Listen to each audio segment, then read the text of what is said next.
Back in February 1963, I came to live in this part of the world. I first connected with Singapore when I was a young Royal Australian Navy officer at the age of 18. Growing up in Singapore, the perennial complaint amongst my generation, and even young people nowadays, is that Singapore is boring, there's little or no history to speak of.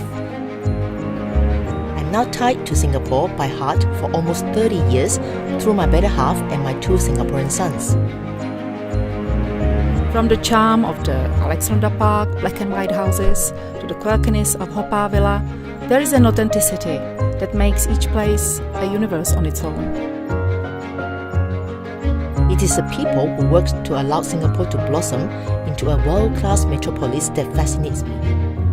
My guides and I work really hard to educate all those who join us in an authentic, truthful and fun way, both in English, of course, that's our default language, but also in French, Spanish, Russian, Mandarin and quite a few other languages. When you dig deeper, you are rewarded with layers of history, connections, traditions, the world's greatest cultures. It's this excitement of sharing the unexpected that drives me to bring others on the same journey of discovery. There's unity in diversity, and the story of Singapore is the one that should be shared and hopefully emulated by the rest of the world.